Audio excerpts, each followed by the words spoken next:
So it's been tough. And that goes without any hesitation. That's just the way it is. But this is the business that we're in. We all understand this. I've been in it a long time.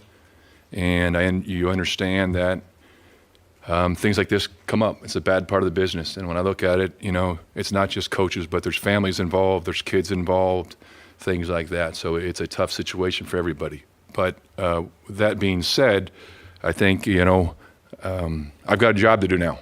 And I'm excited for that opportunity. It's an honor and privilege to be standing here in front of you guys today and leading this organization. We've got a lot of hard work ahead of us. But the one thing, I've talked to the staff already. I'm going to talk to the team tomorrow about, togetherness. We got to stick together. That's the only way to do it, is stick together. We all have a part in this, where we are today. It's not just Brian. And that's the unfortunate thing in this business that happens, and we all have a hand in it. Every player, every coach, every person in the organization, we have to hold each other accountable. So we all have to be accountable for everything we're doing on a daily basis. So that's two things, the togetherness part of it and the accountability moving forward. Those are two big things that I'm going to stress to everybody, because it's a bad feeling when you see someone that's such a good person like Brian have this happen to. But we all have to understand, hey, we're all in this together, and we all have a hand in it, okay? And with that being said, I want to kind of lean into one other thing with regards to our fan base. I understand the frustration. Our record's what it is, but I can promise you, okay, we're going to work our tails off, every day we walk in this facility as a coaching staff, as players, to go out there and do whatever we can, okay, to give us our best opportunity to win a football game. That's what it's all about. It's about winning. Okay, so we got to go out there and play with great energy, great effort, play with the swagger, complementary football. All three phases playing together. That's the big thing. We all understand where we are and that we've struggled on offense. We got to fix that. And that's the number one thing we got to do right now moving forward is we got to fix it and clean up some things on offense. And but it's complementary football, and that's sticking together as a football team. But when you play complementary football and you help each other out, good things are going to happen. So to the fans, hey, we're going to go out there, we're going to fight our tails off and get rolling.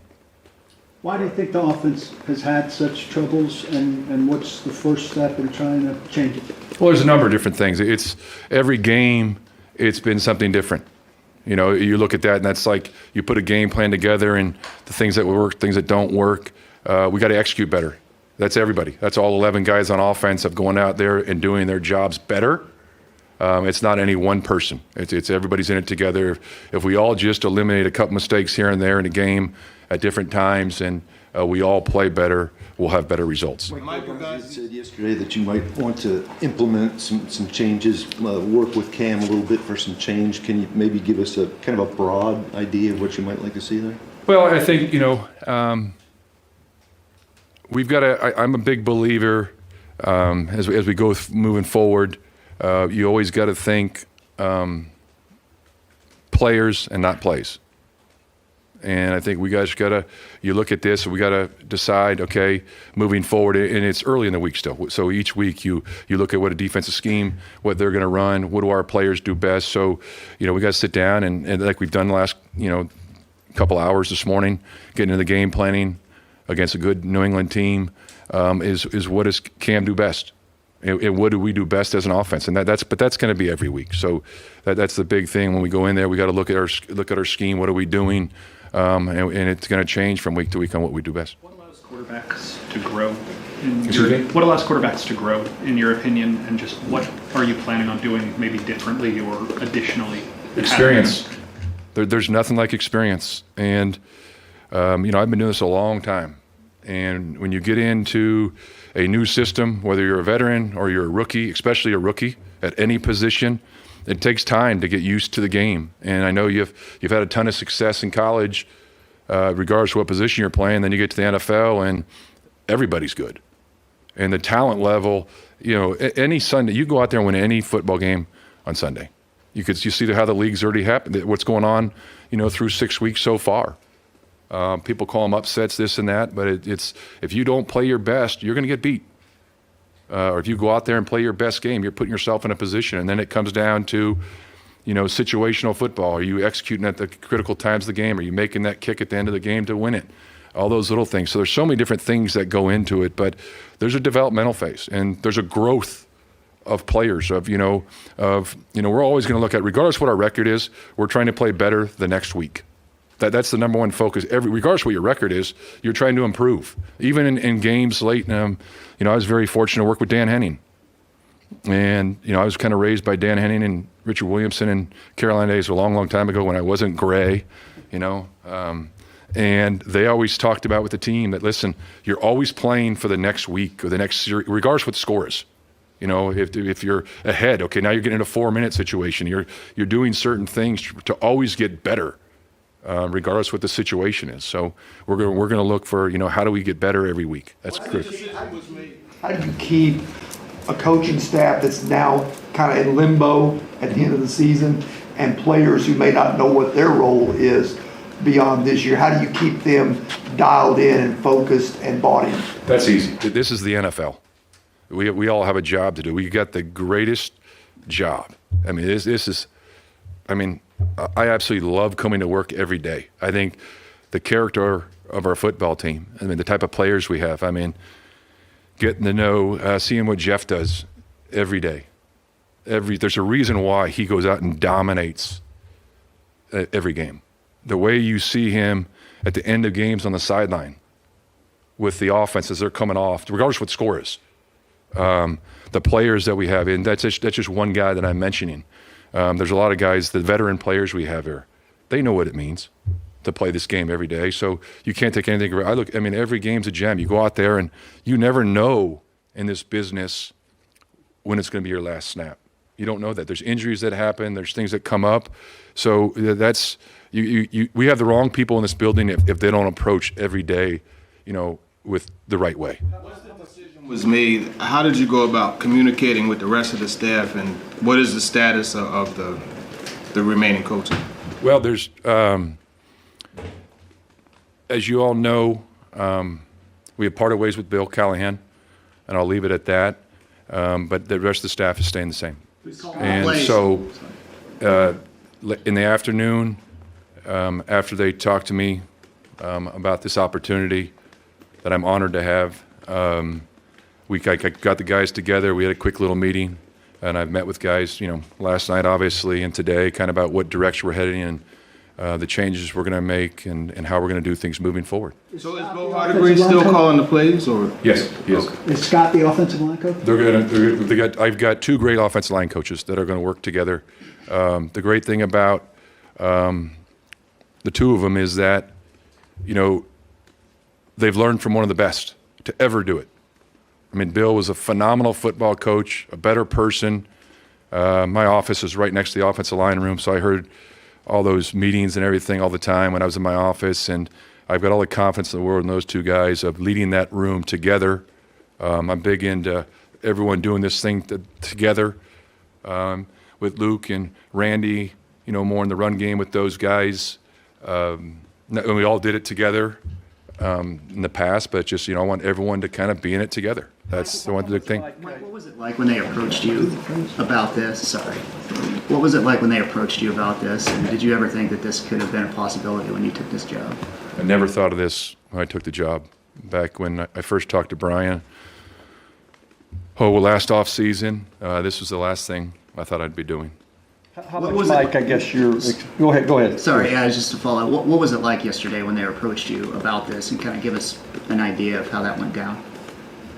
Well, unfortunately, when you hear the news, like I talked about, how it's been a hard 24 hours, up until I'm talking to you guys right now, there's always that first initial reaction. And listen, I've been there before. I've been doing this a long time. I've seen a lot in the business. So I feel for Brian. But I also know once I talk to Mike and Chad, the opportunity I had, that I've got a job to do now. How much, And Mike? so, we had a great conversation. I've had a great conversation with the 2 of them once they kind of talked to me about certain things, and I'm excited for the opportunity.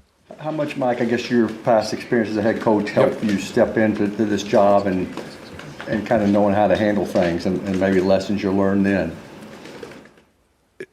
It's invaluable because nobody knows until you're in this role.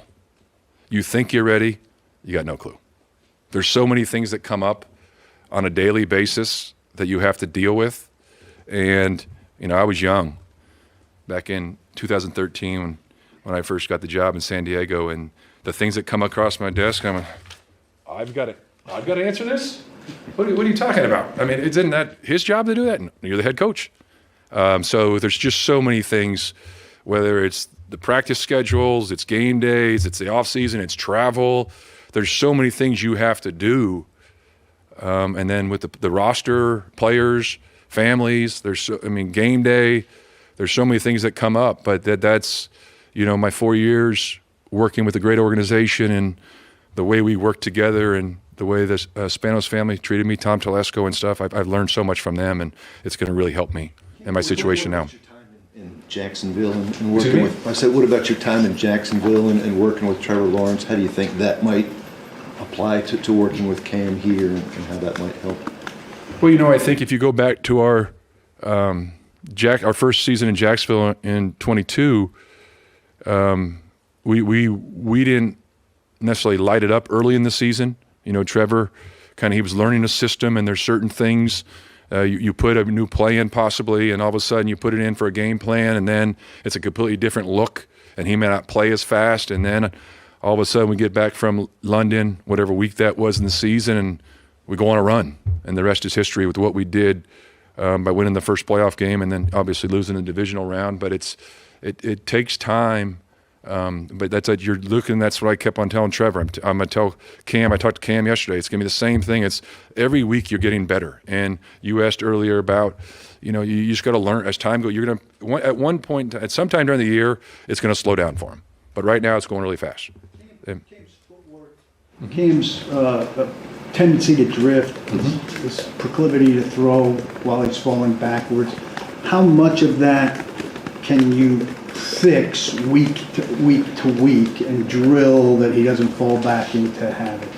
Well, I think that's one thing we have to clean up. And there'll be certain things, and we talked, like I mentioned, we talked last night a little bit, a couple things, and then on a weekly basis, we're going to be brutally honest with the players. Like I told you, we're going to hold them all accountable. So there's certain things that you're always going to, in individual period, you're going to clean up all those things. And there's going to be certain things that are going to change from position. I know you're asking about Cam, but that's with the entire football team. When something comes up and you see kind of what happened the other day in the game where there was some drifting and then the ball security in the pocket, things like that, we got to clean up.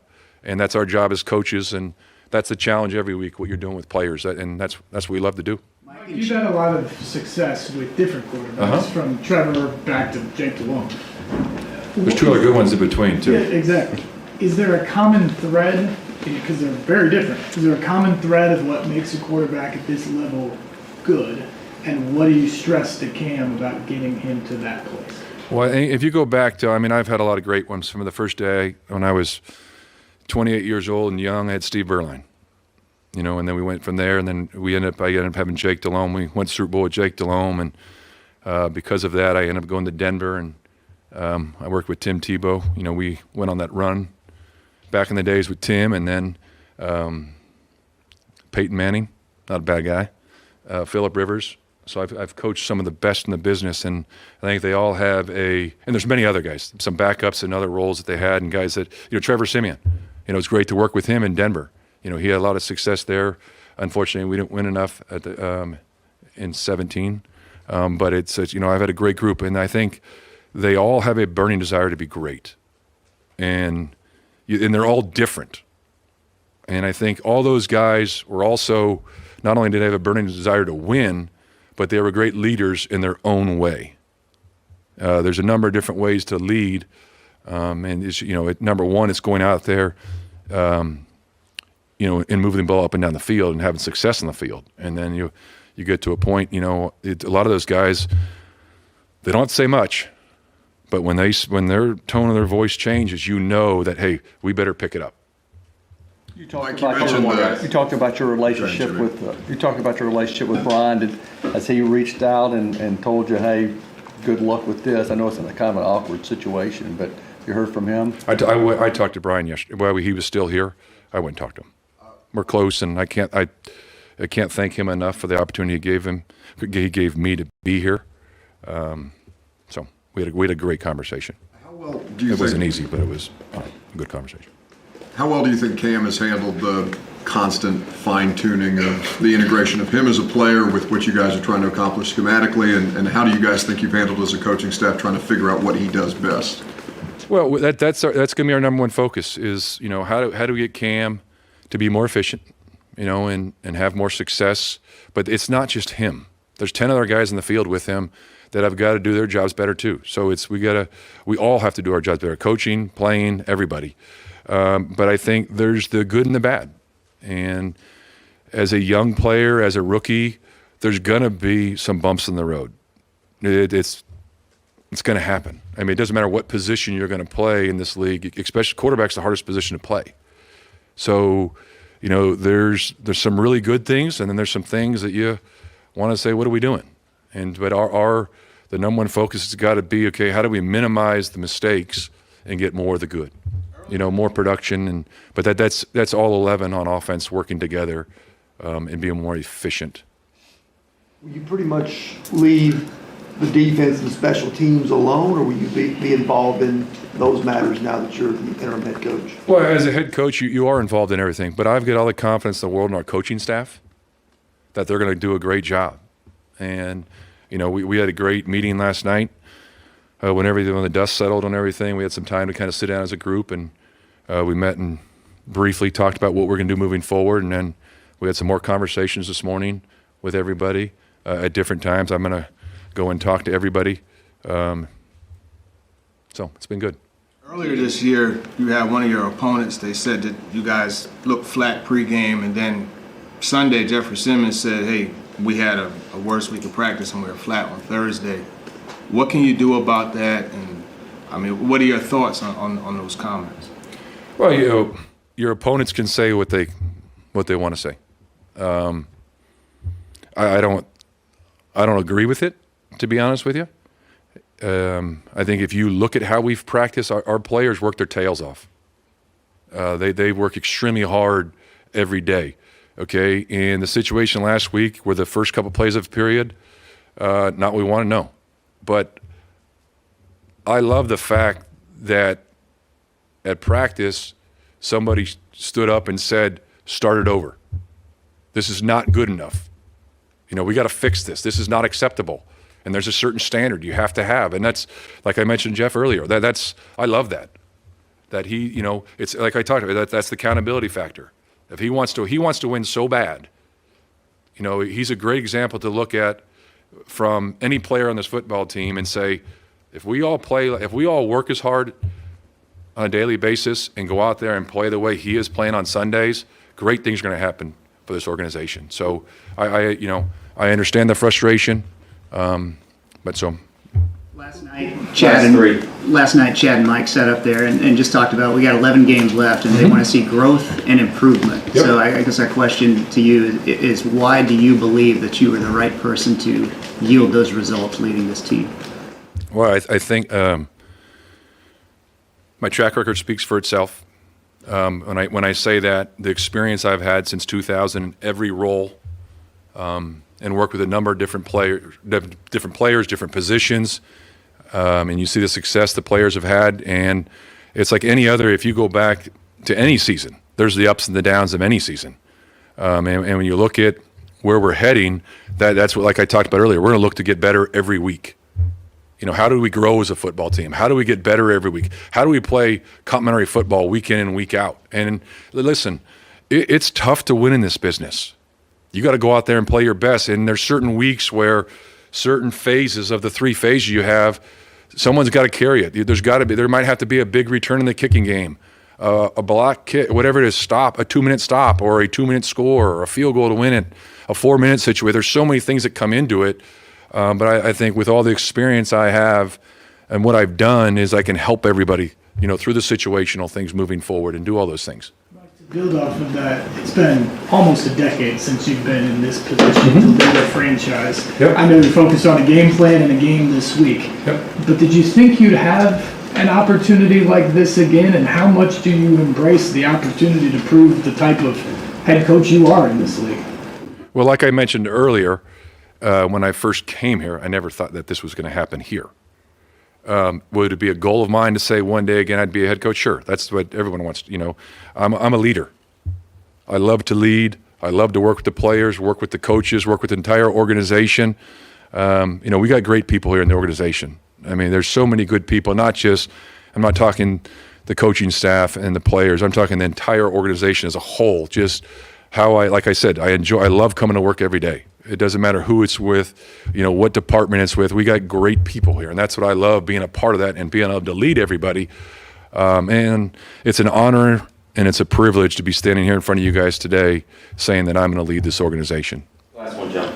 Speaking of your timeline, Mike, I know there was about 3 or 4 years where you were out of coaching there for a while. I wonder what kind of perspective that you might have gained during that, I guess, time off, and was there ever a time where you weren't sure whether you'd be getting back into coaching at all? Well, I mentioned to you earlier about how families are involved. And in this profession, we spend a lot of time away from our families. And so that gave me an opportunity to spend time with my daughter, Liv, and my son, Luke, my wife. So I loved it because, and you can see why I got emotional, is because from 2000 to 2018, I wasn't around a lot. And so it gave me an opportunity. My daughter was in the University of Arizona, so I got to spend a lot of time. The Parents' Weekend. I got the greatest wife in the world. And so, I mean, I loved it. I hate saying. And I missed the game. I really did miss the game. And I talked a couple times to people about joining it, joining their staffs. And for one reason, it didn't work out. But I wouldn't trade it for anything because I got to spend a couple years with three of that's what I live for. So. Thank you, everyone. Appreciate it. Thank you.